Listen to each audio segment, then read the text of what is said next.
Straight Talk with your host Reggie B. Come on, let's all join in. Free your voice, it's your choice, alright here. Oh, Simply Straight Talk. Hey everybody, welcome to another episode of the Simply Straight Talk Show. Listen, this is your man Reggie Maddox, and I just want to say thank you. This is actually like a little bonus clip. Want to let you guys know that we still here, you know what I'm saying? We still, around. We just kind of in the middle of seasons right now. We're going from season 8 to season 9. So, we recently dropped 2 special edition bonus episodes. One with the great Melissa Shaw and another one with the great Angelique Franklin. They told you about voiceover. They told you about their personal experience. But you got to learn a little bit about the people, the voices who really bring those characters to life. And if you've been following me on social media or through the website, you know that I have so much respect for these 2 women. They are absolutely amazing voiceover artists.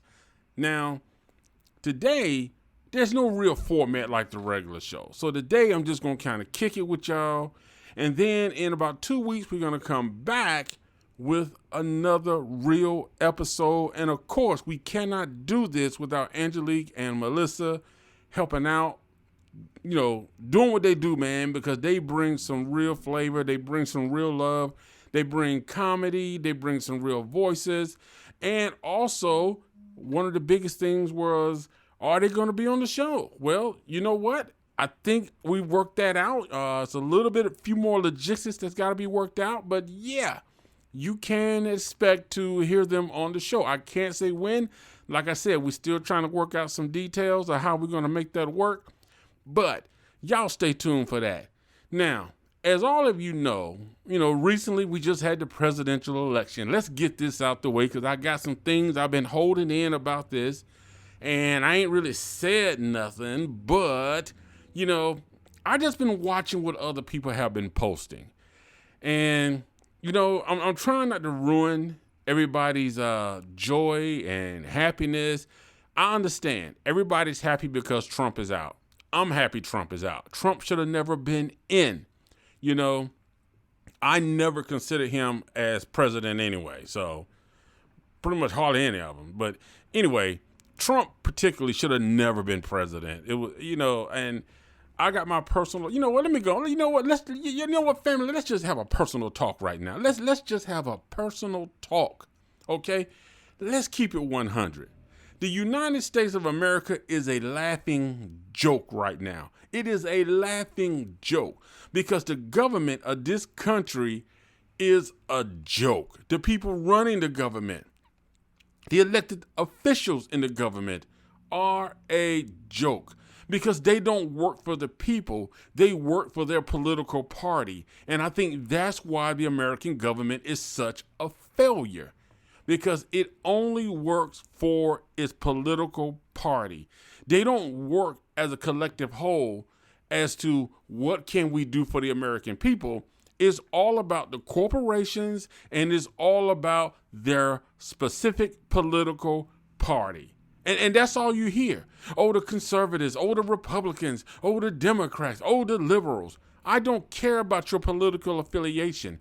What I care about is these people that can't get health care. I care about these people who can't find a job. I care about these people who are dying from the coronavirus or sick and out of work. People who are unemployed. That's what I care about.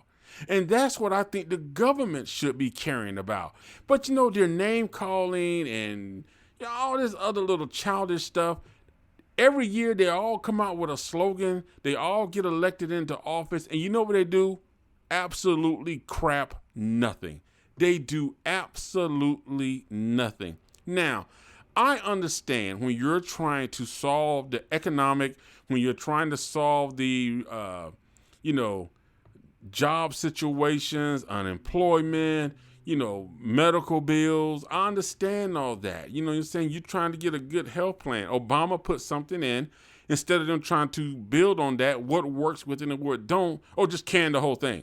I understand. It is a big task to tackle. I get all that. But why does this country, who proclaims itself to be the greatest country, seem to have the most screwed up medical plans. I mean, that's what I don't understand. And here's the thing. Now, people say, well, you know what? America was once great. And whenever people say that, my question is, when? Tell me when. Give me a year that America was the greatest country. And first of all, let's define, what do you mean when you say America was once great? Define great. How do you define great? What is your definition of great? Because when I think of a country being great, I'm thinking of a country where everybody has equal rights, where there is no racism, there is no systemic racism. You know what I'm saying? I'm thinking of a country where everybody has equal opportunities, gun control is actually under control, violence is under control. You know what I'm saying? That's what I'm thinking about. There's health care. That's when you say great, that's what I'm thinking about.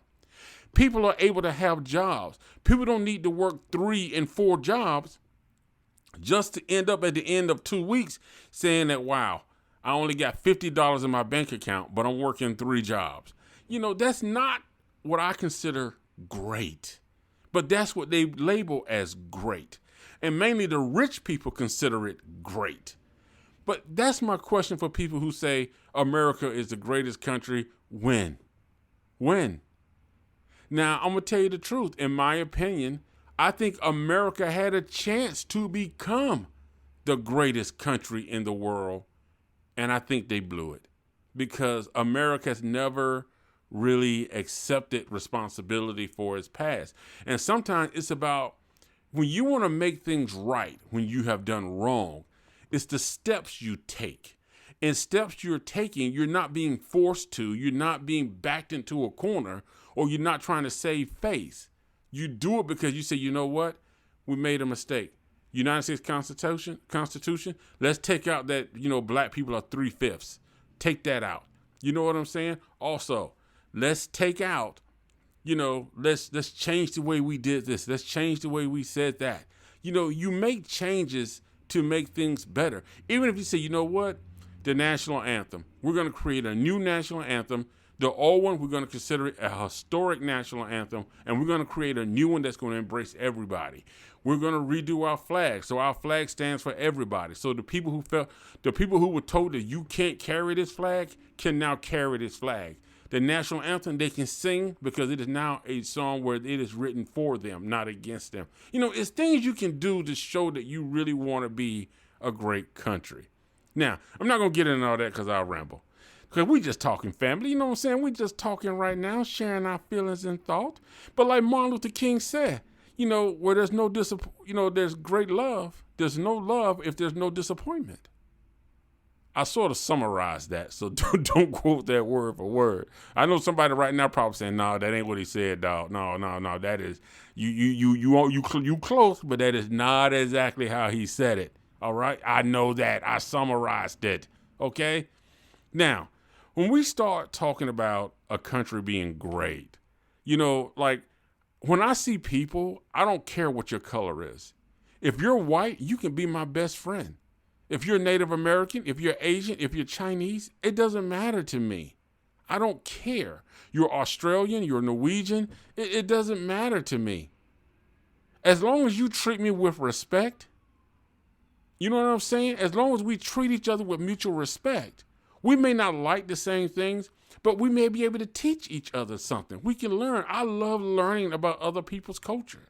I love trying other people's food. If you saw my stomach right now, you'll understand what I'm saying. But the thing about it is, I don't see color. I don't see color. I see people, and I think that's what I wish we all started to see. And I was thinking about something the other day. I was thinking about how I look at animals. I look at like lions. Lions know other lions. But one thing they do know is you stay in your territory, I stay in mine. Lions don't kill each other or fight each other because, I'm a tan looking lion and I have black mane. You don't have full black mane. You got brown. I'm going to attack you.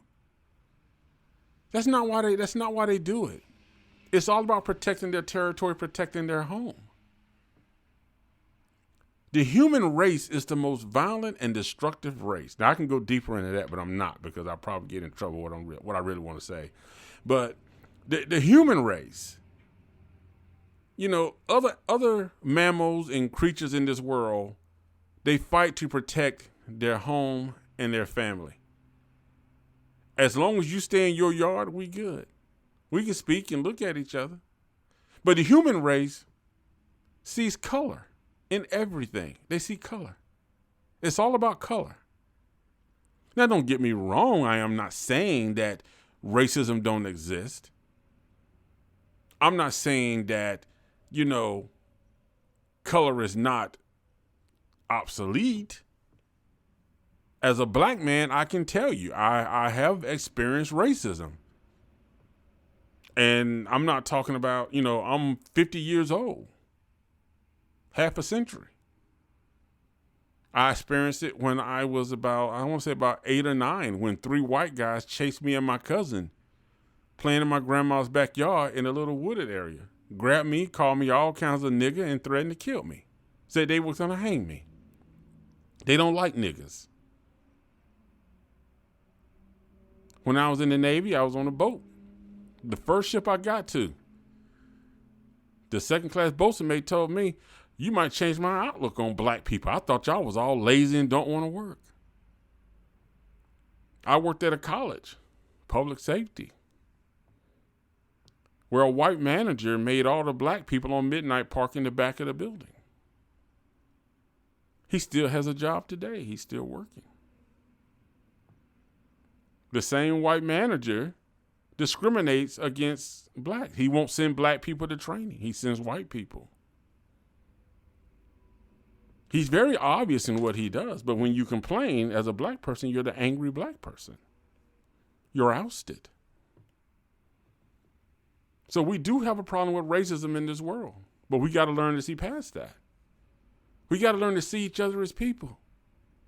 Like I said, I love other cultures. I love the Indian culture. I love the food. I love the historic aspect.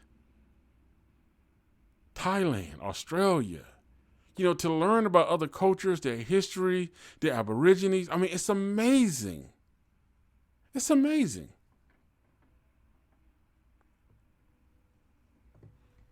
Now, I'm not going to stay on the political thing too long, but one of the other things about the political aspect that I really am not fond of is I think we celebrate people too quick.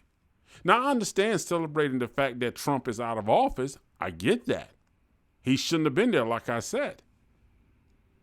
But I'll tell you the truth. I'm not a fan of Kamala Harris. And people are giving her all these accolades about, she's the first black woman or woman of color. This is a woman who denied her race. This is a woman whose success is built on the bodies of black men.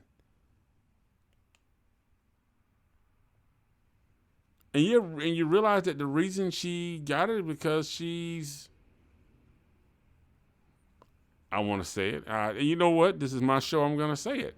I think Kamala Harris was as close to a person not being black as they could get. They did not want a black woman. They wanted somebody who could be on that borderline. And Kamala Harris is so far beyond that line. You can say, she's got black features. So they use that to play on people. But there's a graveyard under her feet of how she got her success. And truth be told, you can't say that you can't give her props for saying, you're the first woman VP. You need to be thanking Joe Biden. The only reason she's a VP is is in that position is because Joe Biden elected her. He chose her. If Joe Biden would not have said, I'll take a woman VP, she wouldn't even be in that position. She was given that. She didn't earn it. She was given to her by Joe Biden. So give Joe Biden credit. He didn't have to make that decision, but he did. He didn't have to choose her, but he did. I wish he wouldn't, but he did. But I think we celebrate people too fast, too quick. And it's not deserving. That's just my opinion. That's just my honest opinion. It's not always deserving, but we do. But let's move on from politics because I will get on a rampage with that.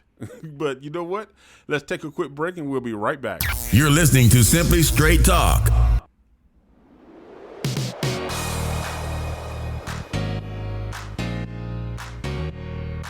Like what you hear so far? Make sure you never miss a show by clicking the subscribe button now. This podcast is made possible by listeners like you. Thank you for your support. Now back to the show.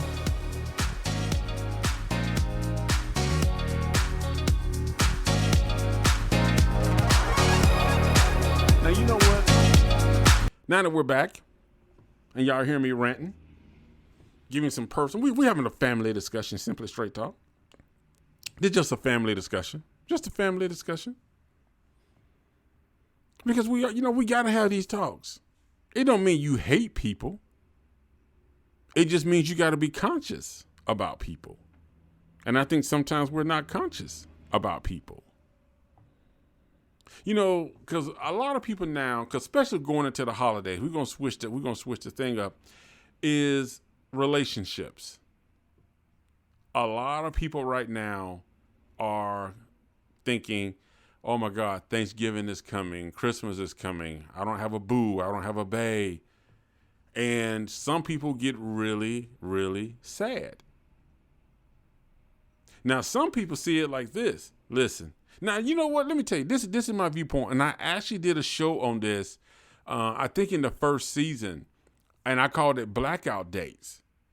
And I talked about blackout dates for dating. And I kind of said like between October and February 16th is not a good time to meet somebody. Now, that's not saying that it's written in stone, but let me explain to you why I did that show and why I said that. And I said that because when you start getting close to these holidays, especially between Thanksgiving and Christmas and Valentine's Day, a lot of people do get in the sentimental, emotional, I want to be loved mode or I want to give mode. And, the thing about it is it puts added pressure on a new relationship because people don't have the discussion as far as, okay, we just started dating, so are we going to buy each other gifts? And it's a person that you may not really know, you haven't really come to know yet. So now you're under this stress to like, okay, what am I going to get them for Christmas? How much do I have to spend? Maybe you don't have the money. Maybe you're trying to save the money. Because now if you weren't dating, let's say you meet somebody in November and you wasn't really, it just happened. And now all of a sudden, you didn't plan on it. Now you got this person and it's kind of like, they want to date. Now, Christmas is coming around the corner. It's like, wow. Got to buy her a gift. Now, what if their birthday's in December? And they got Christmas. And for some people, that's like a double whammy. But people don't discuss that because, they don't probably feel like it's a relevant discussion at the time. And they may just act on it. And then they'll go into the new year because now it's like, okay, you may have to buy her a Christmas gift or him. You may have to buy the person you're with, him or her, a Christmas gift. If their birthday falls in December, that's a birthday gift. New Year's Eve or day, they may want to go out. So you're looking at the financial aspect of it. Now, if you got money just sitting and you don't need to worry about this, then this is not for you. But this is for the everyday people like me. So if you don't have the money, it puts extra stress on the relationship. Because right after you get through with Christmas or possibly a birthday, you get through with New Year's, all of a sudden, February is coming around the corner, Valentine's Day. And for guys, we all know what it means when it comes to men. That means flowers, that means another gift, that means a dinner. So it adds up. So in between let's say December. Between December and February, you can take a pretty hard hit when it comes to a relationship financially. Now, some people will say, well, if you can't afford to buy a woman or buy a man this, mainly a woman because they're the ones who get the gifts for Valentine's Day. But if you can't afford to buy that person stuff on holiday, then you don't need to be in a relationship. Really? You think so? You really think so? You really think that? You really believe that? You really think so? You really think that just because a person is unable to buy you, let's say you meet somebody, she said, "Ooh, I want a Burton purse." Okay. Now, some of us may say, if you like me, who don't really keep up with that type, I just learned myself. If a woman comes up and says, "You know what, for Christmas, I would really like a Burton purse." And the guy would probably be like, "Yeah, baby, I'll get you a purse." Now, you probably thinking like, "Oh, okay, $300-$500. Some of those fancy purses." But those Burton purses run you like $19,000. Yep, that's what it's going to sound like. Crickets. So it is kind of something to think about, especially for y'all going into the holidays, man. Just maybe have that discussion, or think about if you are dating somebody and y'all like literally just met, and with the holidays coming up, just kind of have that discussion. My personal recommendation is that for the first holiday, like if you just met somebody or y'all met starting, let's say we'll say October. If you met between after October 2020, I would highly recommend that this first year, you don't do gifts. Maybe some cards. You know what I'm saying? Don't do gifts. Because for one, unless that person really tells you what they want, you know what I'm saying? It's stressful trying to buy gifts. And most people want to get like maybe 1 or 2 gifts. But like I said, this is just my suggestion. It's like, don't put that extra stress on your relationship. Then like, okay, should I invite him to meet my family? Should I invite her to come have Thanksgiving with our family? And I understand, those are both Thanksgiving and Christmas about giving and being with family and friends and all that type stuff. What if the relationship don't work out? It happened to me. It did. I met this girl. She invited me to Thanksgiving for her family, which was nice. Honestly, I didn't really feel comfortable going, but I went. It was okay. But the relationship didn't work a couple months after that. So you kind of putting yourself in a position to where this person's meeting your family really fairly quickly. And then all of a sudden, you two are not together. Now your family's like, "Oh, where's your friend? Where's Where's she at? Where's he at?" And then you got to tell them, like, "Oh, we broke up." Especially if they meet the person they think they cool. So that's sort of the things you got to kind of think about when you're doing the whole holiday thing. And, and I'm going to do a show about that too, man, because there's some other stuff I want to discuss with that. But just kind of think about that. I'm not telling you don't find love. I'm not telling you don't believe in love. I'm just saying be responsible, be accountable, and try to be understanding. And don't throw somebody away because you feel like, "Oh, if they can't buy me this or they can't buy me that," you know what I'm saying? And a lot of people listen to these celebrities on social media who's saying, "Well, if you can't buy a Burton bag or if you can't pay my bills, then he don't need to be with you." But they with somebody rich. You know what I'm saying? It's easy to say stuff when you're rich and when you're not. Which brings me to my other thing. I think we got to stop putting so much weight on what celebrities say. And I see a lot of people doing that. A lot of people, man, it's like you see a celebrity say something on social media, you see a celebrity say something on TV, and all of a sudden you're like, yes, they right. They telling you, what type of man to be with, what type of woman to be with. One thing I always remember is Nick Cannon. I'm not a fan of Nick Cannon at all because he says some of the dumbest stuff, him and Steve Harvey. Nick Cannon says, he thinks a woman, shouldn't have to work. If I'm with a woman, she ain't got to work. And women will hear that and say, "Well, you know what? I'm a woman. I shouldn't have to work. A real man won't have his woman working." Well, you know what? Just because you with a celebrity don't mean your relationship is going to be happy. Just because you got somebody rich, it doesn't mean your relationship is going to be happy. Yes, you may have money, buy this and buy you that, but oftentimes you'll find that a person that has a lot of money can be somewhat controlling, especially if they know you are totally reliant upon them. And that goes for men and women. Women can be just as controlling. So you got to be conscious of that type of stuff, that you don't buy into what people say. It is. And it's a whole nother tax bracket. It's a whole nother financial class that their advice to you it's not always going to be relatable or adoptable. So you can't adopt everything they say and apply it to your life with the person you're with, because you may come to find out that, like, wow, I let this great woman go by listening to the advice of this idiot. You know what I'm saying? Because we do. You know, people would see things on social media and assume that these celebrities are so on point. But you got to realize something. Celebrity profiles, celebrity on social media, when you see celebrities on TV, all of that stuff is staged. When you see them on social media, all that stuff is staged. And people were talking about, oh, Cardi B showing how down to earth she is because her husband was filming her sweeping. Listen, all of that is staged. It's done to get you to comment and promote their stuff. You know what I'm saying? Everything they do on social media, it's promotional stuff. When you see T.I. doing stuff, it's promotional stuff. Look at their social media pages. They're doing things that's basically to promote themselves. It is to promote themselves, keep their names in the household of the people they want to buy their stuff. That's it. That is totally it.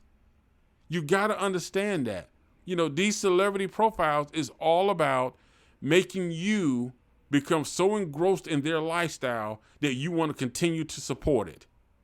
You know what I'm saying? So you got to be mindful of that type of stuff, because when you let the wrong people get inside your head, they will affect your relationships to the point where you will lose relationships. So be mindful about that, y'all. Well, listen, like I said, this is going to be a short one, but check it out, man. Y'all check it out. Y'all check it out. Y'all check it out. All right. Now, this week, you got a show. Okay, this is a bonus. This is just a bonus. It's not really a real show, but I'm calling it Politics and Life. It's crazy right now. It's crazy. All right, people partying because Trump gone. We happy because Trump gone. But still, we got issues in this country, okay? I'm still single. It's 2020. I'm still single. Don't nobody want me. I'm tired of being alone. I'm so tired of being alone. I'm so tired of being alone. I'm so tired of being alone. Nobody calls my phone and I got 2 phones. I'm so tired of being alone. I'm so tired of sad songs. Nobody calls my phone. Nobody calls my phone. Hey, ho, hey, ho, ho, oh. Hey, hey, hey, hey, oh, so tired of being alone. Michael Jackson style, so tired of being alone. I'm so tired of being alone. Prince style, I'm so tired of being alone. Purple rain, just go away. I'm so tired of being alone. Roger Zapp. Heard it through the grapevine that Reggie can't find no time. No woman wants to be my mind. I just keep on. That was actually Barry White and not Roger and Zapp. I gotta go. But check out the show next week. You and me. I got poetry. Do the website rmviagem.com. Jesse Jeff style. Jesse Jeff. rmviagem.com. All right, y'all. Look, I've been stupid enough today. Hey, y'all check it out, man. I'll be back next week. We'll have an actual show. So get ready. Angelique and Melissa gonna be back, man. We got some great things planned for y'all. My voice messed up now. I've been acting stupid. But hey, y'all, we'll be back next week, man. Y'all check out the show. Peace. Thanks for joining us this week on the Simply Straight Talk podcast. Make sure you visit our website at rmviagem.com, where you can subscribe to the show on iTunes, Libsyn, SoundCloud, or Spotify, so you'll never miss a show. While you're at it, if you found value in the show, we'd appreciate a rating on iTunes, or if you'd simply tell a friend about the show, that will help us out too. Thank you, and see you next week.